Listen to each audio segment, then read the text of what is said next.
Praise the Lord. கிறிஸ்துவில் பிரியமானவர்களே, இன்றைக்கும் உங்களை சந்திக்கிறதில் மிகுந்த மன மகிழ்ச்சி. இன்றைக்கு நாம் முதலாவது யோவான் 6ஆம் அதிகாரத்தில் ஒரு சம்பவத்தை நாம் பார்க்க போகிறோம். அந்த சம்பவத்தில் அநேக ஆயிர ஜனங்கள் இயேசு ஆண்டவருடைய வார்த்தையை கேட்பதற்காகவும் அவரால் சுகமடைவதற்காகவும் கூட்டம் கூட்டமாக அவரிடத்தில் கடந்து வருகிறார்கள். ஒரு கட்டத்தில் அவர்கள் எல்லோருக்கும் உணவு கொடுக்க வேண்டும் என்று வரும்பொழுது இயேசு ஆண்டவருடைய சீடர்கள் இடத்துல பணமும் இல்லை, அங்கே உணவும் இல்லை. அந்த நேரத்தில் அங்கிருந்த ஒரு சின்ன பையன் தன்னிடத்தில் இருந்த 5 அப்பங்களையும் 2 மீன்களையும் இயேசு ஆண்டவருக்காக அவன் கொடுத்தான்.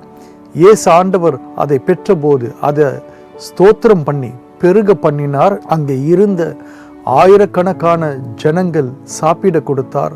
அவர்கள் சாப்பிட்டு திருப்தி அடைந்தார்கள். மீதியானதை 12 கூடைகள் நிரப்பினார்கள் என்று நாம் வேதத்தில் வாசிக்கிறோம். இது நமக்கு ரொம்ப பரிச்சயமான ஒரு பகுதி. இதிலிருந்து என்ன பாடத்தை நாம் கற்றுக்கொள்கிறோம்? நம்மிடத்தில் என்ன இருக்குதோ கொஞ்சம் அதை நம்முடைய கைகளில் வைத்து கொள்ளாமல் நம்முடைய கைகளில் இருக்கக்கூடிய காரியத்தை தேவனிடத்தில் இயேசு ஆண்டவரிடத்தில் ஒப்படைக்கும் போது கர்த்தர் அதை ஆசீர்வதித்து பெருக பண்ணி அதை கொண்டு அநேக ஆயிர ஜனங்களை அவர் திருப்தி அடைய செய்கிறார். அவர்களை போஷிக்கிறார். அவர்களுடைய குறைவுகளை நிறைவாக்குகிறார். எப்போ தெரியுங்களா? நாம் நம்முடைய கைகளில் எதையும் வைத்து கொள்ளாமல் அதை இயேசு ஆண்டவருக்கு ஒப்பு கொடுக்கும் போது தான். பாருங்க, தேவன் தம்முடைய ஜனமாகிய இஸ்ரவேல் எகிப்தில் அடிமைப்பட்டு இருக்கும் போது அவர்களை விடுதலை செய்யும்படியாய் மோசையை சந்திக்கிறார். மோசையை சந்தித்த போது தேவன் என்ன கேட்டார் தெரியுங்களா? மோசே கிட்ட, மோசே உன் கையில் இருக்கிறது என்னன்னு கேட்டார். மோசே சொன்னார், அது ஒரு கோல், நான் கோலை கையில் வச்சுட்டு இருக்கிறேன்னு சொல்லி. அப்போ ஆண்டவர் சொன்னார், அந்த கோலை எனக்கு கொடு, அதை நான் பயன்படுத்த போகிறேன், அதன் மூலமாக அற்புதங்களையும் அடையாளங்களையும் நான் செய்ய போகிறேன்னு சொல்லி அதை தனக்காக பயன்படுத்தும்படியாய் கேட்டு வாங்கி கொண்டார். நாம யாத்ராகம் 4ஆம் அதிகாரம் 2ஆம் வசனத்தில் இப்படி வாசிக்கிறோம். கர்த்தர் அவனை நோக்கி, உன் கையில் இருக்கிறது என்ன என்றார். ஒரு கோல் என்றான். 17ஆம் வசனத்தில் வாசிக்கிறோம், இந்த கோலையும் உன் கையில் பிடித்து கொண்டு போ, இதனால் நீ அடையாளங்களை செய்வாய் என்றார். இது உன்னுடைய கோல், ஆனா இதை உன் கையில் நீ எடுத்துட்டு போய் எனக்காக பயன்படுத்தி இதன் மூலமாக நான் அற்புதங்களையும் அடையாளங்களையும் செய்து என்னுடைய ஜனத்தை விடுவிப்பேன், இதை எனக்காக நீ பயன்படுத்துன்னு சொல்லி ஆண்டவர் சொன்னபோது மோசே, இது என்னுடைய கோல், இதை நான் யாருக்கும் கொடுக்க மாட்டேன்னு சொல்லி தன்னுடைய கையிலே வச்சுக்கல.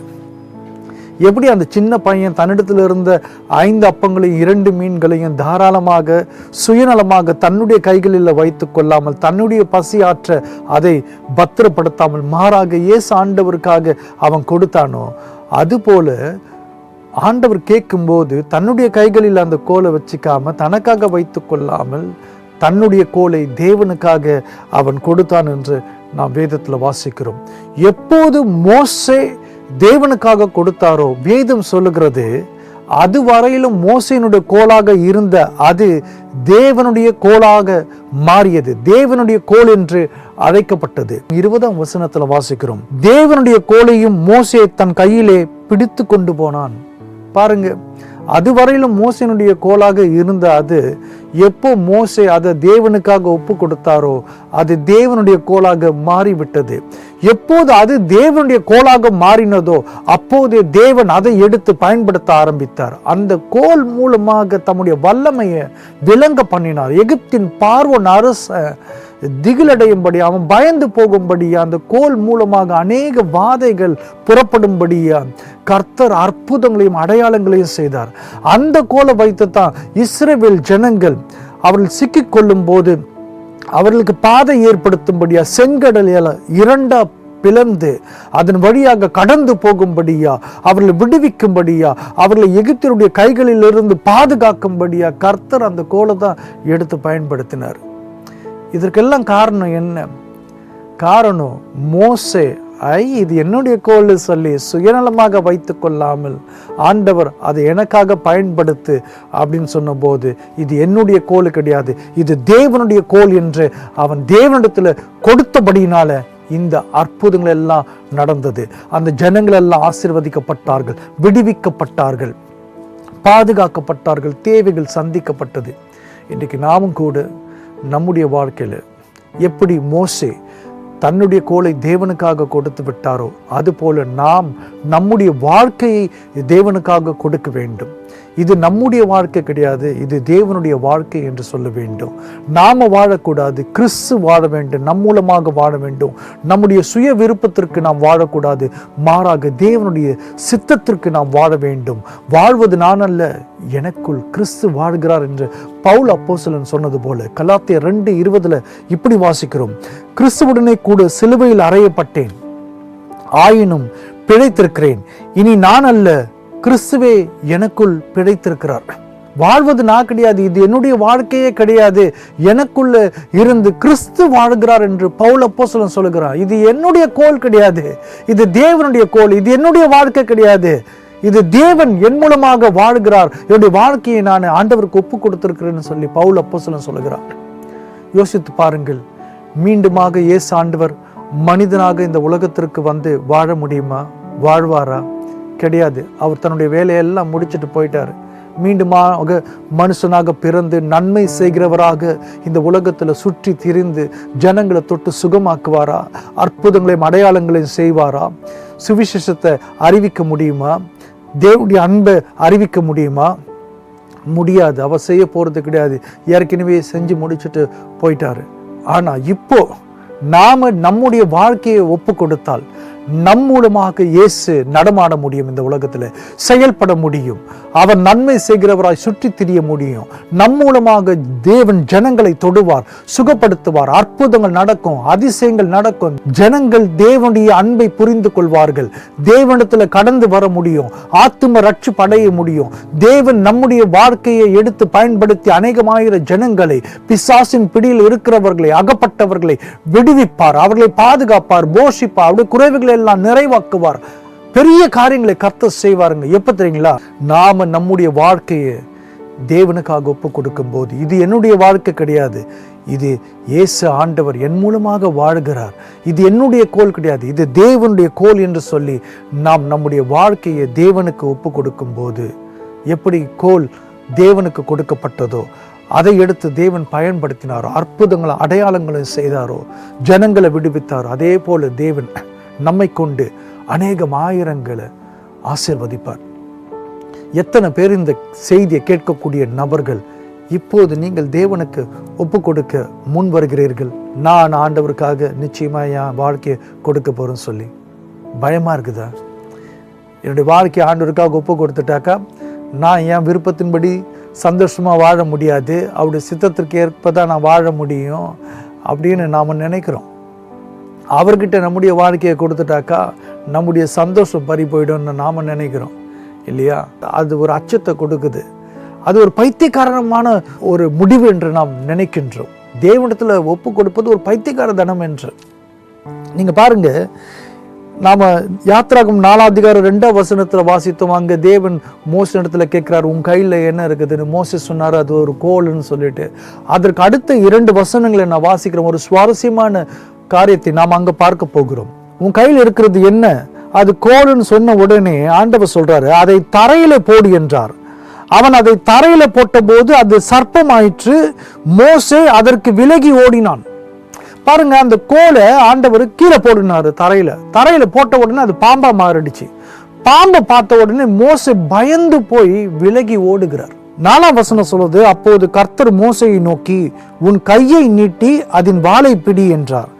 அவன் தன் கையை நீட்டி அதை பிடித்த போது அது அவன் கையிலே கோலாயிற்று. என்ன ஒரு அற்புதம் பாருங்க! ஆண்டவர் சொல்றாரு, அது அந்த பாம்போட வாலை பிடிச்ச உடனே பாம்பு மறுபடியும் கோலா மாறிடுச்சு மோசேயுடைய கைகளில். நீங்க பாருங்க, முதல்ல நாம பாம்பை பத்தி தெரிஞ்சுக்கணும். பாம்பு சாதாரணமா ஓடிட்டு இருக்கிற பாம்பை நீங்க அப்படியே விட்டுட்டா கூட பரவாயில்ல, அதை வாழை மட்டும் நீங்க பிடிச்சிட்டீங்கன்னு நினைச்சிங்களேன், அவ்வளவுதான், சாவு நிச்சயம். புலி வாழை பிடிச்சா எப்படியோ அது மாதிரிதான். பாம்பினுடைய வேகம் ரொம்ப பயங்கரங்க. ஒரு நொடிக்கு 3 மீட்டர் வேகத்துல அதை அட்டாக் பண்ணக்கூடியது. நீங்க சுதாரிப்பதற்குள்ளாக நொடி போடுதல் டக்குன்னு அப்படி குத்திடும், புரியுதுங்களா? அவ்வளவு வேகம். அதை போய் நீங்க வால்ல பிடிச்சிங்கனாக்கா நிச்சயமா மரணம். நல்ல ப்ரொஃபஷனலா பாம்பை பிடிக்கக்கூடிய நபர்கள் வாலை பிடிக்க மாட்டாங்க, அதோடைய தலையை தான் பிடிப்பாங்க. இங்க ஆண்டவர் சொல்றாரு நீ அதோட வாலை பிடின்னு சொல்லி. மோசைக்கு நல்லா தெரியும் இது ஒரு மடதனமான ஒரு முடிவு, இது என் உயிரை கூட போயிடலாம். ஆனாலும் ஆண்டவர் சொல்றாரு பாருங்க, முன்னாடி பாம்பை பார்த்து பயந்த நபரு, விலகி ஓடின நபரு, இப்போ ஆண்டவர் சொல்லக்கூடிய காரியம் அது அது ஒத்துக்கொள்ளக்கூடிய காரியம் கிடையாது, அது ஒரு பைத்தியகாரமான முடிவு. ஆனாலும் தேவன் சொன்னார் என்கிற ஒரே காரணத்தினால தைரியமாக திரும்பி வந்து பயந்த மோசே அந்த பாம்பினுடைய வாலை பிடிக்கிற, என் உயிர் போனாலும் பரவாயில்ல, கர்த்தர் சொல்லிட்டாருனாக்கா அப்பிலே கிடையாது, அவர் என்ன சொல்றாரு அதை தான் நான் செய்வேன் அப்படி சொல்லி தைரியமா வந்து அந்த வாலை பிடித்த போது அது பாம்பாக இருந்தா அந்த கோல் மீண்டுமாக கோலாகவே மாறி மோசேயுடைய கைகளில் மாறி நின்றது. இன்னைக்கு நாம என்ன இதுல இருந்து தெரிந்து கொள்கிறோம்? தேவனுக்காக நம்முடைய வாழ்க்கையை நாம் ஒப்பு கொடுக்கும் போது அது நமக்கு பயமா இருக்குது இல்லையா? நம்முடைய சந்தோஷத்தை இழந்துருவோமோ, நம்முடைய லட்சியங்களையும் ஆசைகளையும் துறந்து விடுவோமோ, என் ஜீவனை நான் இழந்து விடுவேனோ, ஆண்டோட சித்தம் எப்போதும் நமக்கு எதிராக தானே இருக்கும் அப்படின்னு நம்முடைய எண்ணங்கள். ஆனா வேதம் சொல்லுது நீ பயப்படாம, இது ஒரு பைத்தியகாரத்தனமான முடிவா இருக்கலாம் தேவனிடத்துல நம்முடைய வாழ்க்கையை கொடுக்கிறது உலக பிரகாரமாக. ஆனா மோசே என்னத்தமா செஞ்சாரு? தன்னுடைய பயத்தை எடுத்து போட்டுட்டு என் உயிரே போனாலும் பரவாயில்ல, இது பைத்தியகாரத்தனமான முடிவா இருந்தாலும் சரி, தேவன் என்ன சொல்றாரோ அதை செய்வேன்னு சொல்லி அந்த வாளை பிடிச்சார். இன்றைக்கு நீங்களும் கூட இது பைத்தியகாரத்தனமான முடிவு என்று இந்த உலகம் சொல்லலாம், ஆனால் இயேசுவுக்காக வாழ்வதற்காக நீங்கள் உங்களையே இழந்து அவர் பின்னாடி வர நீங்கள் உங்களையே ஒப்பு கொடுத்தால், இது என்னுடைய வாழ்க்கை கிடையாது, இது ஆண்டவருடைய வாழ்க்கை, ஆண்டவருக்காக நான் ஒப்பு கொடுக்கிறேன்னு சொல்லி வந்தீங்கன்னாக்கா எதை நீங்கள் இழக்கிறீர்களோ கர்த்தர் அதை திரும்பி கொடுப்பார், பன்மடங்காக திருப்பி கொடுப்பார். வேதம் சொல்லுது ஒரு கலசம் தண்ணீர் மாத்திரம் கொடுக்கிறவனும் அதனுடைய பலனை அடையாமற் போகான். அவருக்காக நாம நம்முடைய ஜீவனை இந்த உலகத்துல இழக்கும் போது அதை நித்திய ஜீவகாலமாய் நாம் காத்து கொள்கிறோம். நாம நம்முடைய வாழ்க்கையை நம்முடைய கைகளில் வைத்து கொண்டால் எந்த அளவிற்கு சந்தோஷம் அடைவோம் என்று நாம் நினைக்கிறோமோ, அதை விட இயேசுவுக்காக அந்த வாழ்க்கையை நாம இழக்கும் போது தேவன் திருப்பி கொடுப்பார். எப்படி தெரியுங்களா? பன்மடங்கா, பரிபூர்ணமா. அப்படிதான் அங்க நடந்துச்சு. அது பாம்பா இல்ல, திருப்பி ஆண்டவர் அதை கோலா மாற்றினார். நீங்க கூட உங்களுடைய வாழ்க்கையை இழக்கும் போது மீண்டுமாக அந்த வாழ்க்கையை திருப்பி உங்களுக்கு கொடுப்பாரு, அதற்கு ஈடு கட்டுவார், பலன்களை கொடுப்பாரு.